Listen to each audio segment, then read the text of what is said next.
about you and then try and put their foot on your neck. If you stay down, you will never ever get that resolve. Fortify your mind and feel this level of happiness as you rise. One time in your life, but I'm blessed to be able to feel this again and again and again and again and again. Salut à tous, j'espère que vous allez bien. Bienvenue sur After Fight. On se retrouve pour une nouvelle vidéo aujourd'hui. Donc on va parler de Israël Adesanya. La conférence de presse a eu lieu. Donc à la suite de cette conférence de presse, moi j'ai eu des petites interrogations. Alors là, Israël Adesanya actuellement est challenger pour aller récupérer sa ceinture face au champion Du Plessis.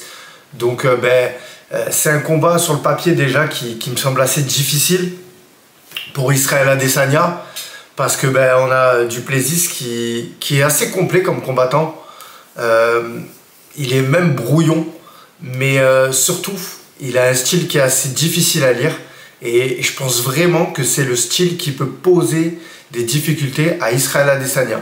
Israël Adesanya, il a fait une longue pause, donc à la suite de cette longue pause, moi j'étais confiant, j'étais même serein. Je me suis dit, Izzy va revenir, il va reprendre sa ceinture, il va faire du Israël Adesanya.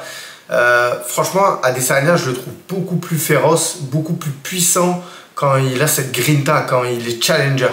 On le voit face à Alex Pereira, on a pu le voir aussi face à Robert Whittaker. En fait, quand il y a ce challenge, on a l'impression qu'Israël Adesanya, il a cette capacité à se transcender. Et moi, vraiment, c'est ce que je remarque. Maintenant, le cas alarmant, c'est cette conférence de presse. Il y a Du Plessis qui a tenu des propos qui ont touché Israël Adesanya. Et la question que je vous pose et que je me pose aussi quand j'ai vu ça, c'est: est-ce qu'il a réussi le premier combat, donc à rentrer un peu dans sa tête, à le toucher psychologiquement? On le sait, c'est plus une question ça. Les conférences de presse, elles ont cette capacité psychologiquement à vous faire perdre un combat. On se rappelle de Conor McGregor et tant d'autres. Là, pour le coup, d'avoir vu Israël Adesanya pleurer, c'est une facette que j'avais jamais vue chez lui. Et sincèrement, je peux me poser la question, est-ce que ça va pas le faire sortir de son combat? Le fait qu'il y ait un peu ces guéguerres entre lui et Du Plessis sur son pays d'origine, l'Afrique, c'est quand même quelque chose d'assez dur. Donc voilà, donc moi, dites-moi vous ce que vous en pensez en commentaire. Maintenant, je vais rentrer dans le combat.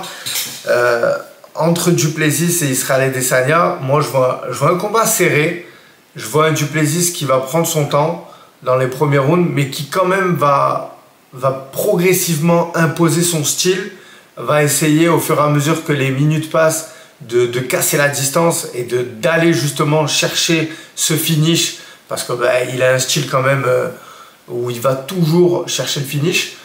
Donc je le vois au fur et à mesure que les rounds passent essayer d'aller toucher Israël Adesanya dans son domaine qui est le striking, vraiment. Adesanya, malgré que on sait, Israël Adesanya c'est un diesel, il va prendre son temps, il va jauger la distance, il va prendre ses marques et il va essayer de contrer, mais je le vois aussi un peu à l'image face à Paulo Costa, vraiment être agressif. Il va kicker, il va essayer de saper la ligne basse. Enfin voilà, je sais qu'on va avoir un Israël Adesanya prime, vraiment. Je le pense vraiment. Maintenant voilà, moi j'avais juste une interrogation sur cet avant-combat, sur ces larmes qui ont coulé de Israël Adesanya. Dites-moi vous ce que vous en pensez en commentaire, votre pronostic. Moi je suis curieux d'avoir votre avis les gars.